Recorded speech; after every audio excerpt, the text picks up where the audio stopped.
Hi, everybody. My name is Kevin McDonald, and the show you're about to listen to is an encore presentation of either Spirit Talk, Positive Talk, or Kevin McDonald Presents. Therefore, the numbers that may be presented on the show are not active at this time, but the content is so good, and I think you'll enjoy them. They're highly entertaining, even if I do say so myself. So with that, thank you very much for listening, and please enjoy the following episode. Hi, my name is Kevin McDonald, and I'm declaring my independence. Independence from what? Why, negative thoughts and energy, of course. Chief among them, hate, division, and fear. You see, I know that we're all one, and together we can solve any problem, save our planet and each other. Please, join me as we come together as one and choose a better way to be. So now, let's begin with my independence report.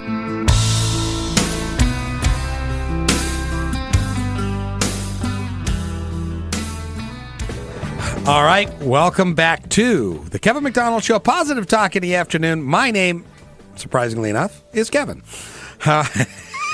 Last hour, we had a wonderful time with Cheryl Manchester from Positive Changes Hypnosis. And this hour, we are going to have an equally wonderful time with Mare Cromwell. She is an author, and she's written a book. But before we get into that, I just want to announce again to the world that we are bringing Neale Donald Walsch to the Northwest. Now, Neale Donald Walsch is the author of Conversations with God, as well as a number of other works. And he is coming up here. He's going to do a little motorhome tour, and he's going to be up here for about 8 days in the middle of May. And we are going to go to different churches and different venues so that you will have the opportunity to meet him. So we're real excited about it, just like we're excited about our next guest. Mare Cromwell is an author. She is from Baltimore. She has been working on this particular work for, 8 or 9 years, I'm guessing. 7 years. No, it took well, 7. That's true. I'm still working on it, so it's more than 7 years now. Yes. I'm still working on it. And the name of the book is, and it's really intriguing, and it kind of goes in the same vein, pardon me, of what Neale is talking about, in that, pardon me, one more. Thank you, Eric. If I gave you God's phone number, and I thought the premise of the book, Mare, was just wonderful. Well, thank you. Hey, what made you come up with that idea? Well, I was at a place in my life about 8 years ago where I was very depressed, and I had quit a very full-time job, very demanding job, to slow down, and I had no idea what I was doing.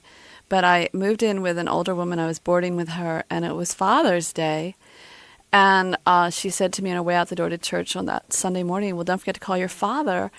And I thought, oh, right, thank you for the reminder. And then I thought, wow, wouldn't it be great if we could call God the Father? I mean, God the Father. I mean, I was raised Catholic, so God the Father. And then that's where that question came from. Is I thought, wouldn't that be a fascinating question to ask people? If I gave you God's phone number, what would you do with it? And I thought, whoa. Of course, I thought this was a crazy idea, but it wouldn't go away. So a couple months after that, I got a tape recorder and started interviewing people, thinking, well, let's play with this a little.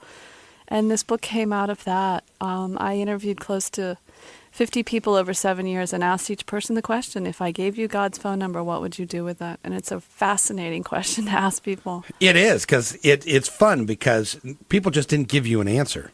They gave you an answer, which led to a question, which gave you an answer, and it just became a really interesting dialogue about how each of us has our own connection to God. Yeah, well, I mean, some people don't believe they do, like there are agnostics in the book, there's an atheist, and so some people came from the place of, why I have no needs for such a number because it doesn't exist, because God doesn't exist.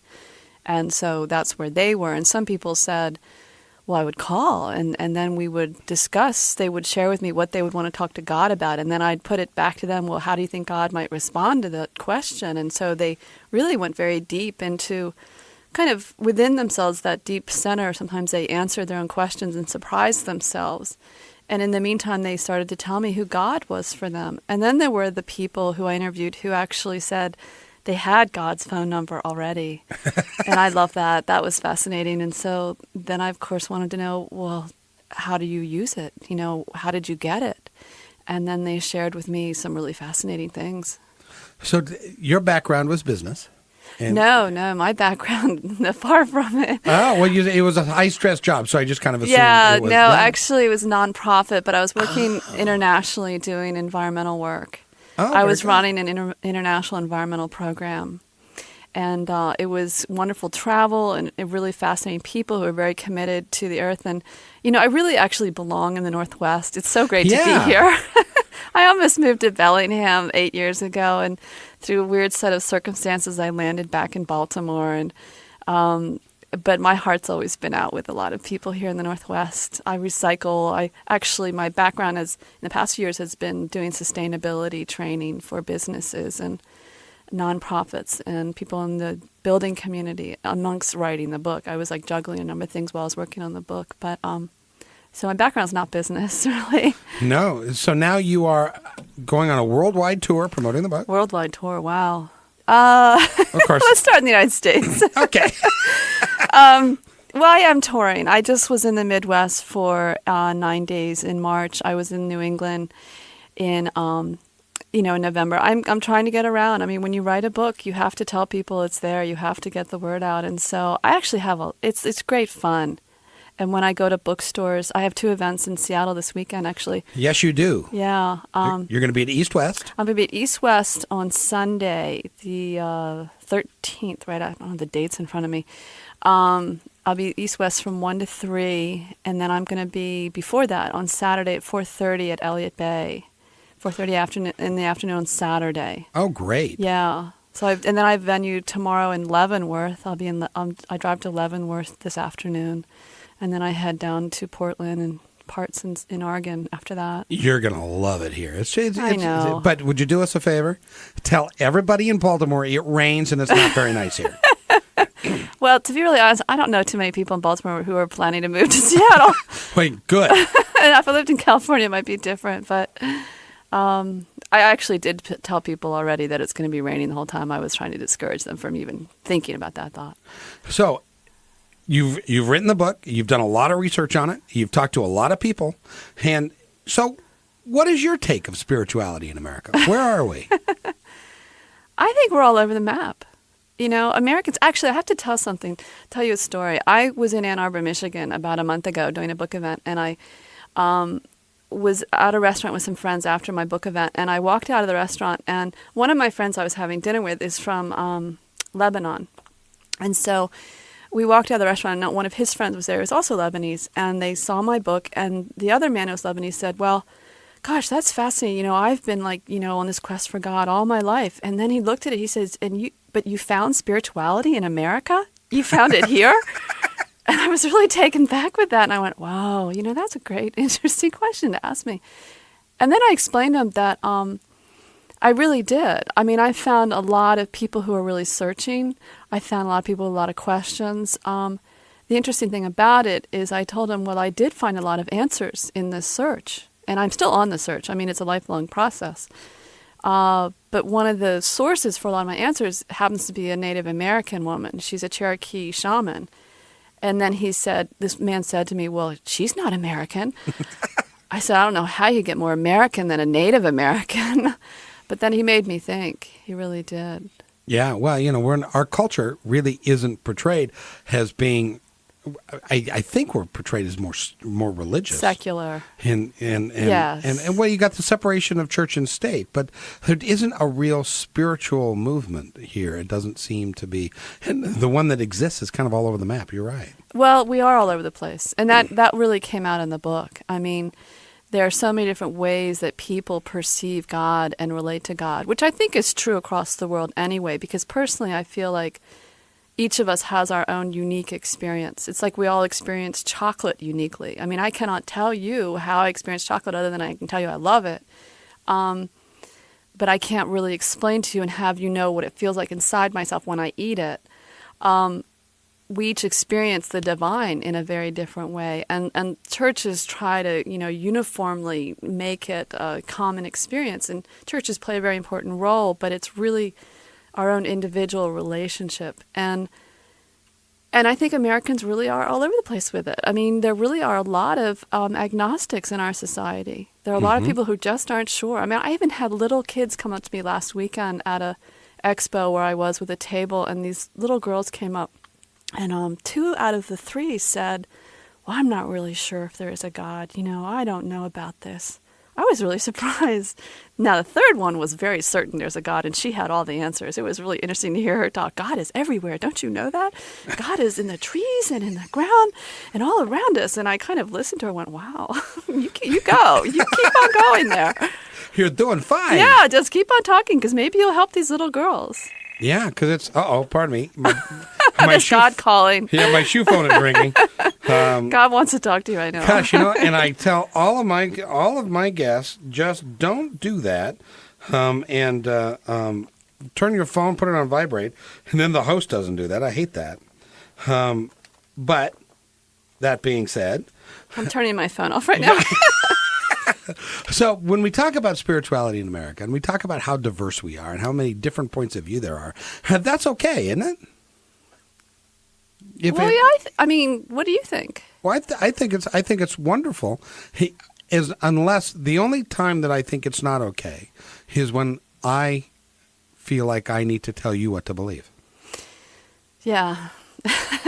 That I believe that each of us, as you said, I don't know what it's like for you to eat chocolate. Mm-hmm. But I do know that I need to go find out what hole is in my heart and how to fill it with God myself.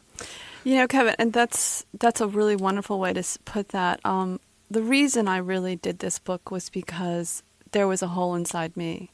There was a spiritual void. And I had been spirituality shopping for a number of years. I was raised Catholic, but I never felt the love of God. I never felt the divine in the Catholic Church. I felt, and I learned a lot about guilt and about being wrong and about not being good enough. And so I left the Catholic Church in my early 20s, and I actually used to spend a lot of time at an ashram, at a yoga center. I became a disciple of a guru in the late 80s. But then the guru left because of sexual scandals, and I was like, well, this is great. Now who do I listen to? And I was pretty much bereft for a while there. And that was the reason, I truly believe, for a lot of my depression. I really was kind of adrift. And when I did some of these interviews, the feeling that came over me in talking to some of these people who I could see were very connected to the Creator, to God, to the divine, was such a powerful feeling that it filled me up in those moments of the interview. And I didn't want those interviews to end. I didn't want those people to leave me. I was like, let's talk for another 3 days, okay? One of the people I interviewed who was very powerful, very spiritual, is a singer from Blacksmith Lady Mambazo, or Ladysmith Black Mambazo. I always say that wrong. This singing group from South Africa. And he was so incredible. And when he talked and we had this really rich conversation, I just couldn't help but feel this love, and it wasn't like I was falling in love with him. It was like he truly loved God. Yeah. And he talked about how, he would ask God to give people the Spirit, and he was filled with the Spirit. Mm-hmm. So, but that wasn't brought on by a religious culture. That was an individual decision that he made. Yes. To go inside and to invite the divine, the universe, spirit, God, Buddha, whatever you would like to call it, right, inside right, to you, and start living your life in a way that is to your and the universe's highest good. Right. To form that connection, to be open to have that connection. And to develop a personal relationship that is between you and the divine, right, and without having to have an operator in between, or a phone line, or a phone company who takes it and dissects what you're supposed to do with it. You need to find that out for yourself. Yeah, and that at least that's been an editorial opinion, not necessarily. No, I'm totally with you. I really love the way you say that. Are we about to go on break here? We are. Before I launch into something here. Yeah, we are talking with Mare Cromwell. She's written the book, If I Gave You God's Phone Number, and it's really fascinating. So she's going to be at East West and Elliott Bay this weekend. We'll be right back after these messages from our sponsors.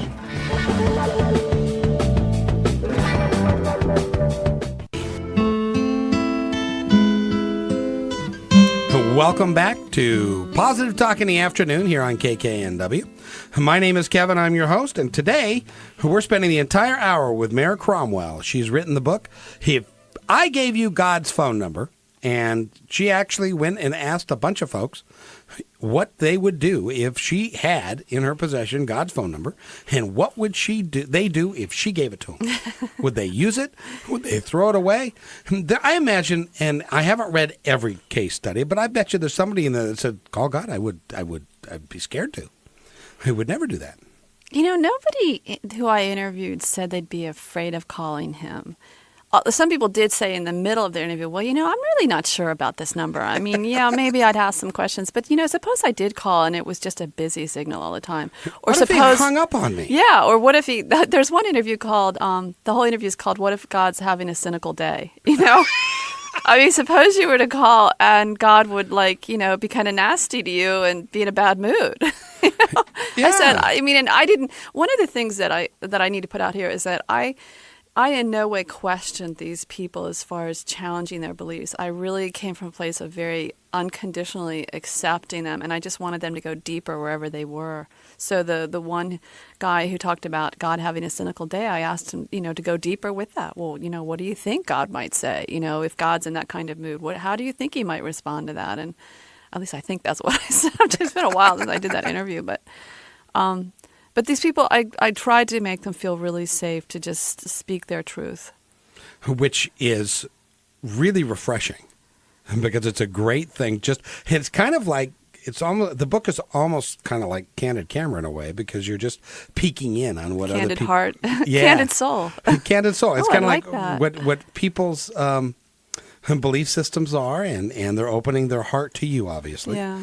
And they're allowing us to look at them. It's like, maybe I'm not so crazy after all, which is kind of a nice thing. Yeah. Actually, and some people who have read it have come back to me and said, I thought I was the only one who had those beliefs. And then I read in your book that this one man, I was really surprised. Someone else has the same thoughts I have. Yeah. Yeah. I'm not so nuts after all. Well, maybe you are, but beyond that. Separate issue, as separate Marcus issue. would say. Yeah. It is. And if you think that other people may have the same viewpoint as you, it makes it a lot easier for you to go explore it if you think that it's okay. Yeah. Yeah, there's true. And that's one of the reasons why we do this show, is that we want people to understand that, you know what, it's okay. You don't have to follow somebody else's rules. Well, and where I come from is that it's okay to ask questions. Matter of fact, the more questions you ask, the more you'll find out. And it's hard for me when I meet people who don't ask questions. Like, I've done book events, at Barnes & Noble, say in Florida, where there were some fundamentalist Christians who showed up. And the things they said to me, I wanted to shake them and go, don't you ever feel like asking your pastor whether that's really true? Don't you feel like questioning some of these? One man said that, this really floored me, that all women are generally drawn to being more spiritual, which I agree with. We're more spiritual beings, and men are more drawn to the physical, I guess. But and that's a big generalization. Please bear with me. But this man in the bookstore said, but what women are drawn to is this is the work of Satan, and so women need to find God through a man. That is the only safe way for women to find God. Now, I suppose if you're a man, that's a really cool thing. Well, yeah, because then you're still in power and women are underneath you, I guess, because, I'm not married and I don't belong to a church. And this man said that I would need to find God through my husband or through a minister. And and that's the minister just, needs to be a man. And the minister would definitely need to be a man. Yes. I don't think there are very, very many women ministers in his church, probably. Well, and the Bible is not really written in a gender-neutral way.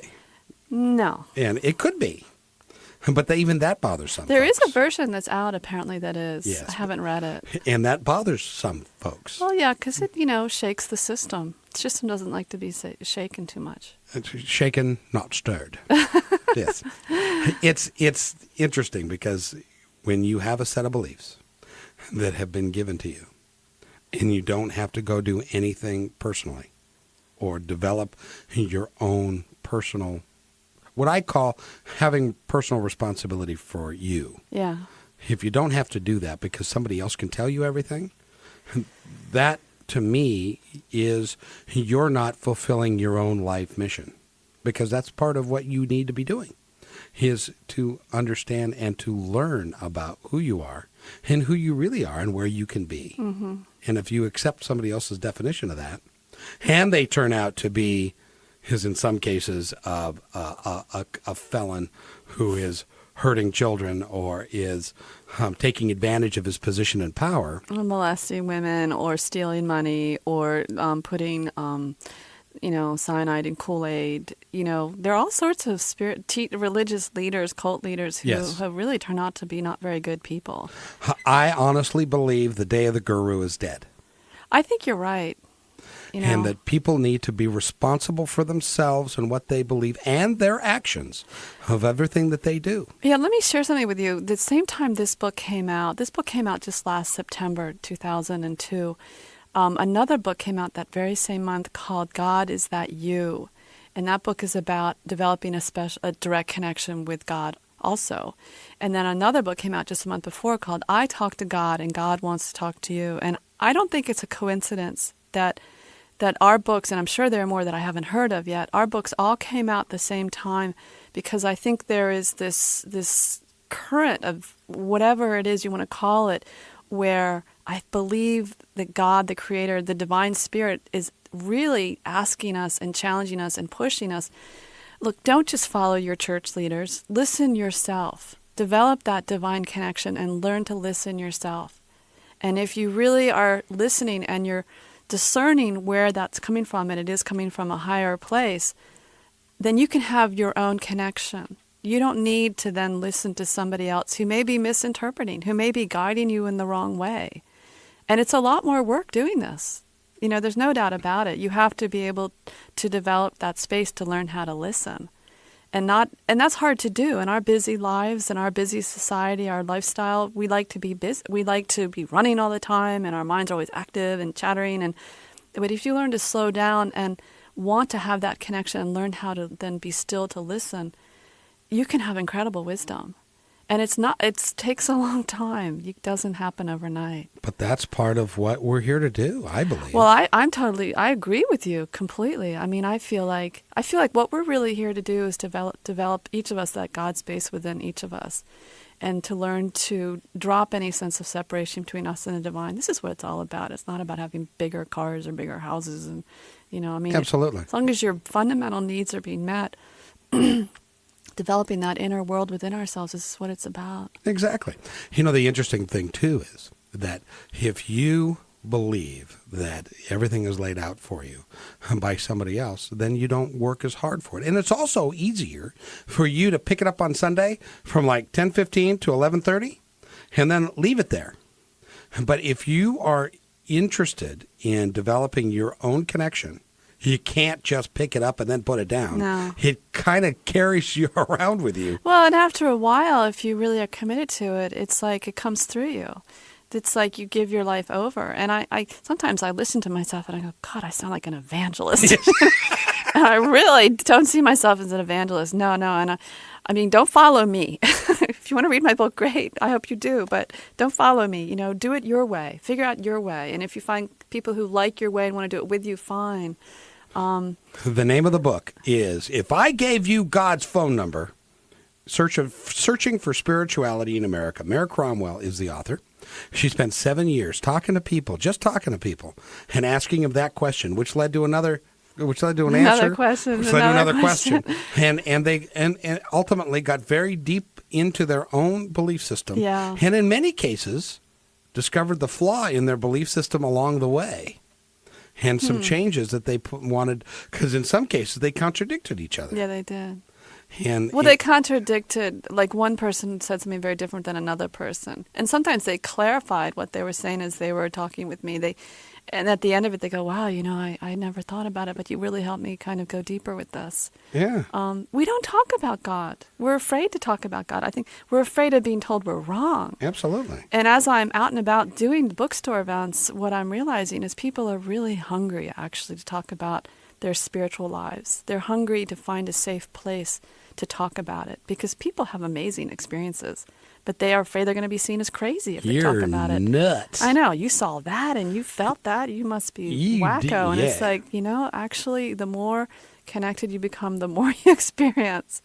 It's quite an adventure. And there are just some phenomenal people that are in search of their own spirituality. Yeah. And they're on this path, this incredible path. And it really is a life-changing event for so many people. I want to say that the interesting thing about this question, if I gave you God's phone number, what would you do with it, is that it's a very innocuous way to get people to open up. If I came up to somebody and said, "Do you want to talk about God?" people generally would shut down. But I found this way through this question to go through the humor of this phone connection idea, this God sitting on the other end with an operator and a headset on. People kind of got distracted by that, and before they knew it, then they were really sharing who God was. Mm-hmm. And I didn't know what I was doing when I started, but it kind of fell into place. I didn't know that this would be such an opening for people. Now, you have to admit, it must have been scary for you walking up to the first person and saying, "Hey, I got a question for you." Well, actually it wasn't, because I'm not very shy. And the first people I interviewed were actually friends of the lady I was living with, and we would be having dinner together. And because when I lived with her, I just rented a bedroom, and so we shared the same kitchen and dining room. And when she had friends over, I would come down and join them, and people would inevitably say, "Well, what do you do? And what's your career?" And I'd be like, "Oh, I'm writing a book." I didn't know what I was doing. You're writing a book? I mean, I didn't want to tell them I'm really confused and I'm lost and I'm gardening part-time and you don't talk to me. So I'd kind of make up this pompous story. But then I'd ask them, I said, "I'm looking for people to interview." And it wasn't hard to ask. It really wasn't. Sometimes it was hard for people to say yes, though. Did some people turn you down? They did. This one woman actually was dying of cancer, and she turned me down. Oh, no. She and I don't blame her in a way. She really couldn't go there. She didn't want to reveal those parts of herself that were right in her face. She was really grappling with death. And another man said no because he was a very busy lawyer/businessman who just didn't have time. And I wanted to say to him, "I guess you don't have time for God, do you?" So a number of people said no. And then actually there was another man I did do an interview with. Amazing interview. He used to be a heroin addict, running from the law, running from the police, who'd been in and out of jail. And he actually had an incredible spiritual experience shooting up one night in New York City. He was running from the law, and he was in New York City. And he said he looked at the hypodermic, the needle in his hand, it looked like a skeleton, and that's when he woke up. And he realized that all these people around him were killing themselves. It was a shooting gallery. And he's actually like a mystic who lives in Baltimore and teaches Tai Chi. And he didn't want his interview used, because he's trying to write his own story up. But very powerful story. That's interesting. That he, while he was shooting up, he had a mystical experience. But and he amazed the doctors because he went cold turkey, and they had never seen anyone do what he did. He went off the methadone. He went off the heroin. They thought he was going to go crazy, and he didn't. And he started praying, and he started abluting, the Muslim, sort of ways, I should say. And he is this incredible man. If you were to meet him, you would know this man is very, very spiritual. I am convinced that all of the rules and all the laws that we've established for ourselves can be changed at will, given the courage and the desire and the connection to do it. And sometimes I think there's some spiritual support. Comes from places we can't see or touch. Some people can. But sometimes, we're boosted by things outside of ourselves. Absolutely. And which is connected to ourselves still, though. Mm-hmm. Because I honestly believe, and we talk a lot about energy on the show. Oh. And that since the universal energy, everything is of the same substance, made up of the same stuff, if you will, and it's all the same energy. So we are all connected. We are all part of the same process. Yeah, actually, I should share that one of the interviews is with a man who went to college in California in the late 60s.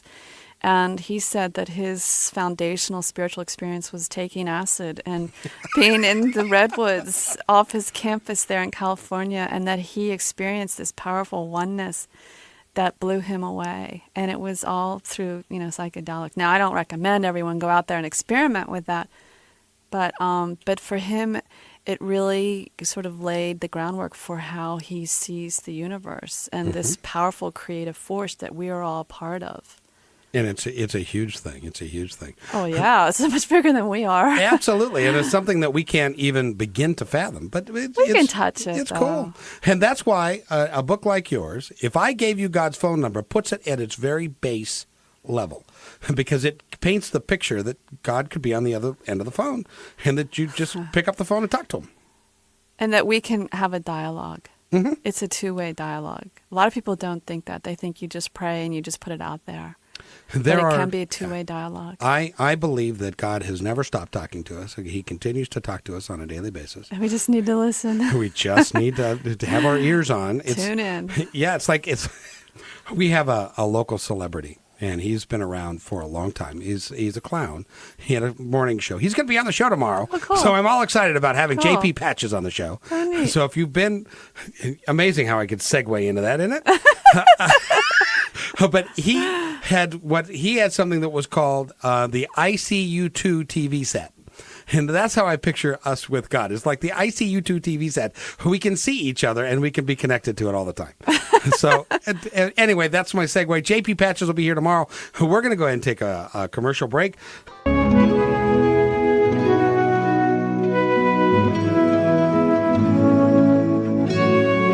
All right. Welcome back to Positive Talk in the Afternoon. My name is Kevin McDonald. I'm your host. Today, Mare Cromwell. And the book, if I gave you God's phone number, what would you do with it? I like the way you enunciate that. I always say, if I gave you God's phone number, if I gave you God's phone number. Well, it's like a challenge. It's like, and oh, by the way, if you buy the book, you get the phone number.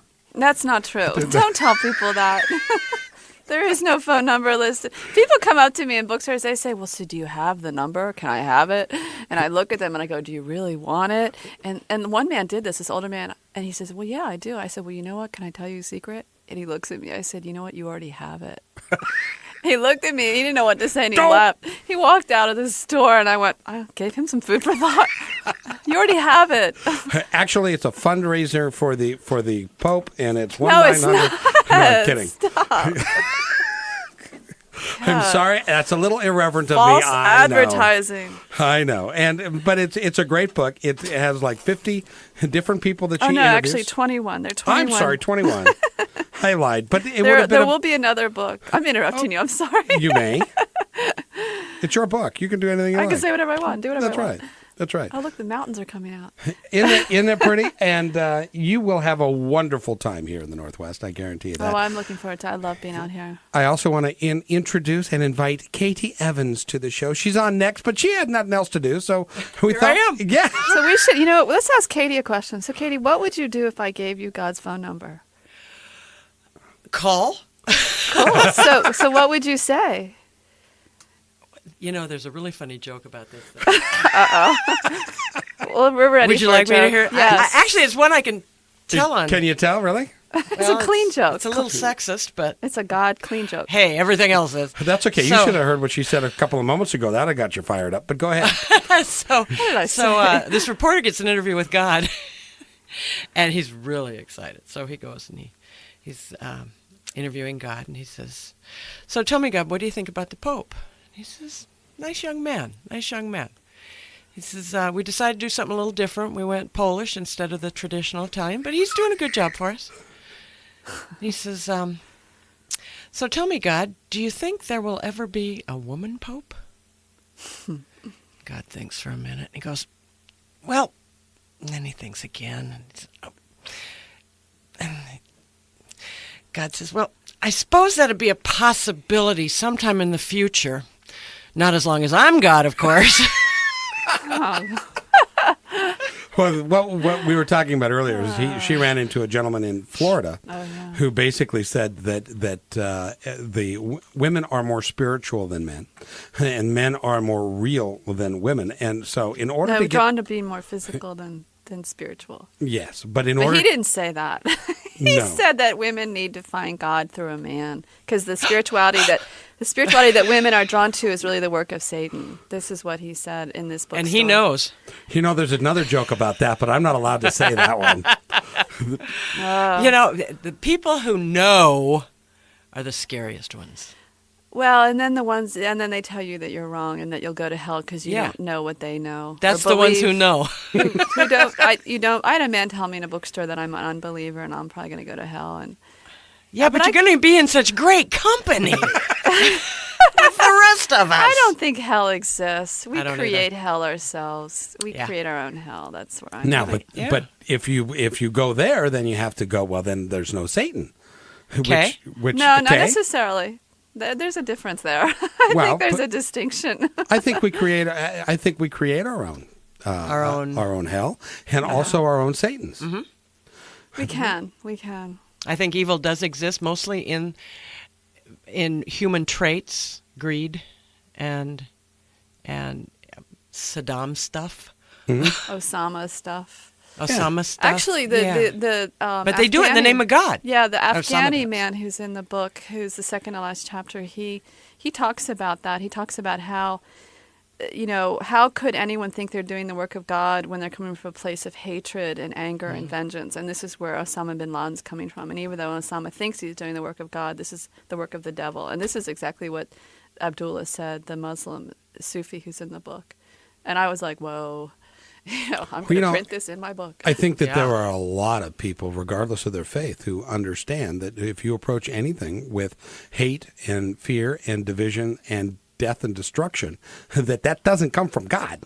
No. That's that's the duality that we have here on the planet. The love hate, the God devil. But love, fear. Yeah. Love, fear. Yeah. Don't When we hate. get into when we just focus on the oneness that we all are, then there's no room for duality. Yeah, and you know what? Let me speak to this in a second, in a way, because a lot of people who I've talked to in the past few months, as the war was impending and now that we are at war, people would say to me, well, I really would like that number because I would want to talk to God about this war. I would ask God to stop this war. And this whole sort of idea of being able to call God, to be able to access the divine and really have a conversation and give him an order. Let's face it, it's already within us to know how to stop this. It's already within us. We already have all that we need to stop these wars and to live in a different way. And what I think people want to find a way out of this place of fear that so many people are in right now. I mean, I live in Baltimore, and the highway around Baltimore, the loop that goes around, they have those digital boards that usually give you information about traffic jams. Well, now they all say Homeland Security, in effect, if you're aware of any terrorist activity, call.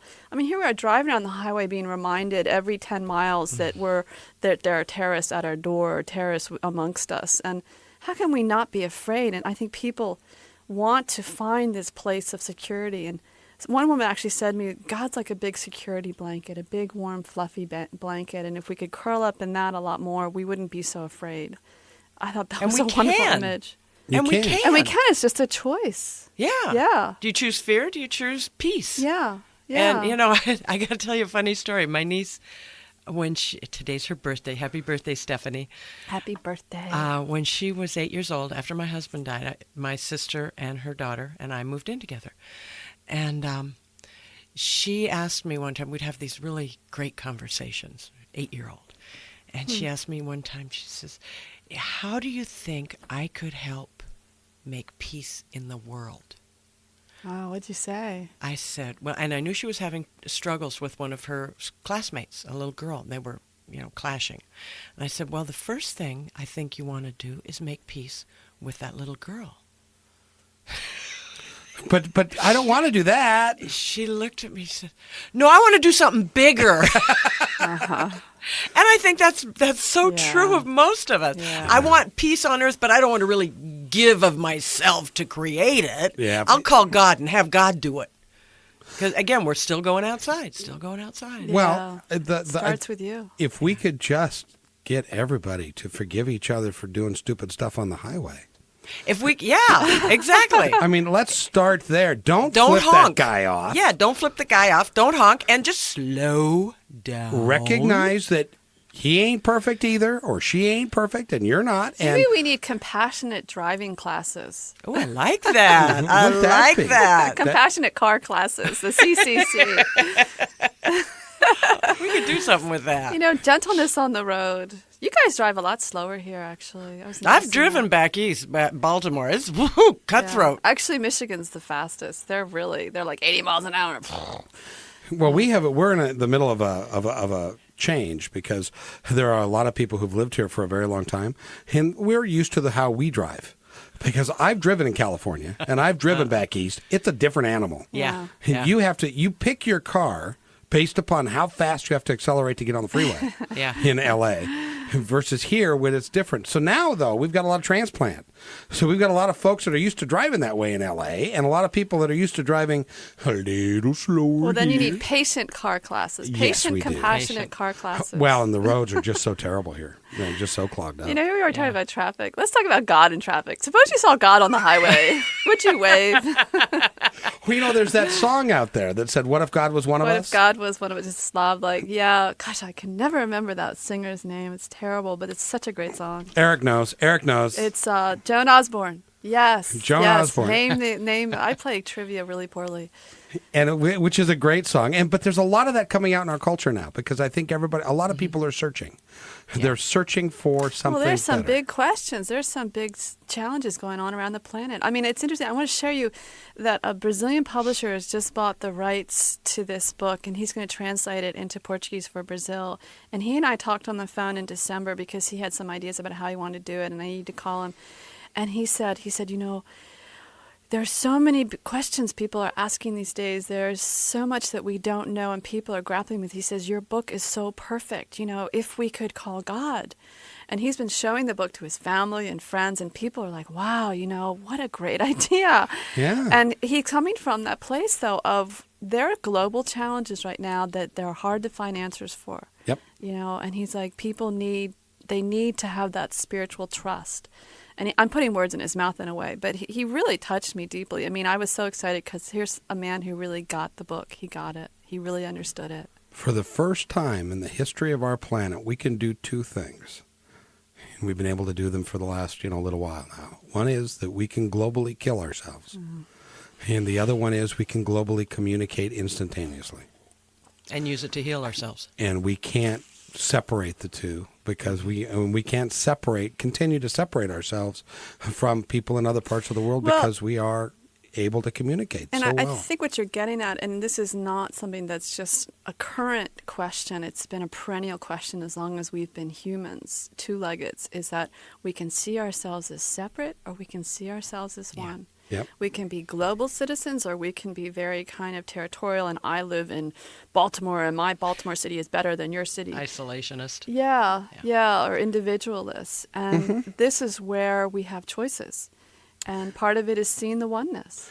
It's the same concept. When I was growing up, in addition to JP Patches, who'll be on the show tomorrow. I know. By the way. I know. I'm excited. Nice segue. The Baltimore Colts were my team. Aww. Okay, before we had a team here. Yeah. Now, I use sports as an analogy because it works, and that is that when you're a fan of the Baltimore Colts, in those days, you hated the fans of the Oakland Raiders. Well, everybody hates them. Yeah, because they're different. But now, transfer that to the U.S. Olympic team. We all, from Oakland and Baltimore and here, all can stand behind the Olympic team because they are now all of us. Now, if we could take that national deal and make it a global deal, like they did in the movie Independence Day, when the aliens came down and they started blowing everything up. Common enemy. We had a common enemy, so we all got together and we figured out the language barrier. We figured out how to defeat them, and together as a planet, we went and did it. Are you saying we need aliens landing to get us I'm together? hoping Well, not. it worked before. Only in the movies. It was a Hollywood set. We have to figure out a way to achieve the same thing without necessarily having to blow up half of humanity to do it. I think we just need to remind ourselves. All of The way ourselves. is there. If we just need to remind ourselves. Absolutely. Yeah. Absolutely. You have a website. I do. We need to get that out. It's www.tocallgod.net. tocallgod.net. Do it again and get your piece of paper out because I'm going to give you some numbers now. Okay. I'll just do it this way. tocallgod.net. T-O-callgod, all one word, .net. And you can download a chapter. It's the chapter with the Cherokee shaman. It's a really interesting chapter from the web. Cool. Yeah. If somebody wanted to contact you to place a book order, They can go through that website. Great. Yeah. Actually, I'll send autographed copies out through the website. You can order it through PayPal on my website. And you're going to be? I'm going to be at Elliott Bay Bookstore. Thank you. And I'm from Bookstore. Seattle at 4:30 on Saturday in 2 days. And then I'll be at East West Bookstore. Sorry. That's okay. You're not from here. East West. Just say East West. East West. Everybody knows East West Books. Yeah. And that's on Sunday from 1 to 3. And we're going to have some really rich discussions. We have a lot of fun at these events. You will have a great time. And thank you for coming to the Northwest. It's been a pleasure. Oh, I love coming out here. Katie Evans. Sir. What's coming up on your show? Well, my associate Lisa Krunick, who makes her Thursday stop, will be with me. Hi, Lisa. And there she is. We're going to talk about, there was a fabulous article in the paper yesterday about how Ray Allen uses the power of his mind to create the basketball game and the life that he wants, and how other people with serious illnesses are also using the power of your mind to envision and to image great health, great success, and we're going to teach people how to do that. Cool. Yeah. Mare was just talking about a gentleman that was a heroin addict, and the doctors are amazed because he changed his life at the drop of a hat because he could. Yeah. And he did it through the power of his mind. That's how life changes, at the drop of a hat. And that's how it works. The power of the mind, there's nothing greater, except God, which may be the same thing. I think there's a connection there. You think? If I Gave You God's Phone Number is the name of the book. Mare Cromwell is the author. Thank you for coming. Thank We've you. had a great time with it. It's been really fun. And Joy, I'll be listening to your show because I need all the positive stuff I can get. Don't we all? Ain't that the truth? So, Amen. Thank you very much. It's been a great show. Tomorrow, we have JP Patches. Woohoo! JP Patches. And what's his We name love again? JP Patches. JP Patches will be here, and Val John Ferris will be here. Kim Miller.